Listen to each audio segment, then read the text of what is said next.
Chris Paul, Steven Adams, and the Oklahoma City Thunder, they made the trip to Dallas to take on Luka and Kristaps. That's pretty much all we're going to see of Adams and CP3 in this highlight. You're going to see a lot of Luka Doncic and a lot of Kristaps Porzingis. Out the gate, Luka drills the three. Now Barea inside the Porzingis. It's too big. What you going to do with him? He's 7'3" and agile. More great Porzingis and Luka. Ladies and gentlemen, I am warning you right now, do not sleep on the Dallas Mavericks. They are for real. Luka, step back three. Rookie of the year drills it. Beautiful pass to Kristaps Porzingis. This is like watching Steve Nash and Dirk Nowitzki early on in Dallas all over again. Except Porzingis can dunk and jump. Screen and roll. Oh, beautiful. Inside the Porzingis. This dynamic duo is going to be scary good. Dallas gets the win. Blowout fashion. While I got you, let's talk about these two teams real quick. The Oklahoma City Thunder and the Dallas Mavericks. Expectations for these two teams going into the season. OKC, I think, is going to trade Chris Paul at some point this season. Here's how I think this thing plays out. I believe Chris Paul is going to end up a Laker.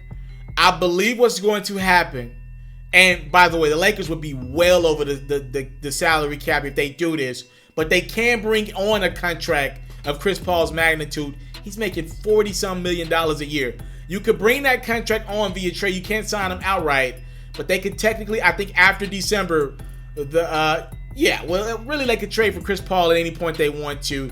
He didn't sign this summer with the Rockets. He actually signed last summer with the Houston Rockets. So, I mean, Chris Paul can be traded at any point. I think around that February trade deadline, I believe the Lakers are going to be up and down, and that management team is going to look for ways to improve that roster.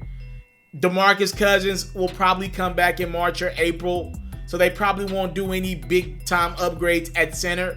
They'll look around and see the potential in Kyle Kuzma. They're kind of stuck with LeBron, and Anthony Davis is a free agent to be after the season. You're not going to trade him.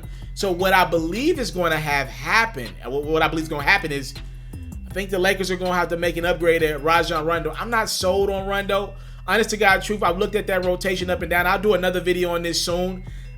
I think the Lakers need another shooter, depending on what their rotation is. Look, Anthony Davis has made it clear he doesn't want to play center. So you got LeBron, AD, and probably JaVale McGee to start the season. So what do you have on the perimeter? Are you going with Kuzma off the bench? What you going to do? You going to play Kuzma at the 2? I don't know if he'll be a good 2 guard. So you probably bring Kuzma off the bench, and you probably roll with Rondo and Danny Green. You just paid him $15 million a year, so you probably want to play him, right? I don't believe that's enough shooting. Anthony Davis can space the court. JaVale's been working on his game. Fine. I just don't believe that's enough shooting for the Lakers. So I think what's going to happen is the Thunder are actually going to move Chris Paul. They're going to play him in spurts. I think he's going to get a lot of nights off. He's going to sell some merchandise for the Thunder. I think they're going to trade him at the deadline. They're stockpiling picks. Hell, they got like 38 picks in that Paul George trade. And then they got some picks in that Russell Westbrook trade as well. I think that's the goal here. Find a team that's looking for a point guard at the deadline, maybe due to injury or something like that, and then you roll from there. With the Dallas Mavericks, here's what I think with Dallas. Look, I was doing my preseason predictions for where I believe every team's going to be seeded at. By the way, there's no way to get the Western Conference right. There are literally like 11 teams that can make the playoffs out west. And I got Dallas at 7 right now. Be looking out for that breakdown that I'm going to do at some point this week before the season starts, definitely. I got Dallas at 11 right now, at 7 right now, and I'm not sure if it's going to remain that way. Like, I might move them up to 4 or 5. I'm probably going to be wrong about that one. I got Dallas at 7 right now in the Western Conference. That's my prediction for them, where they're going to finish at. Bro, Kristaps and Porzingis and Luka Doncic are for real. For real. Like, seriously. If Porzingis can remain healthy, they're legit. So, I mean, somebody's going to have to move out the way. Somebody's dream of making the playoffs is going to be bust because those two guys look like the new Steve Nash and Dirk Nowitzki. We'll see what happens. What are your expectations and your predictions for these two basketball teams, the OKC Thunder in rebuild mode, especially once they move off CP3, and then the Dallas Mavericks here as they've gotten their hands on what it looks like to be a superstar to be a Kristaps Porzingis to pair him up with Luka Doncic. I'm out.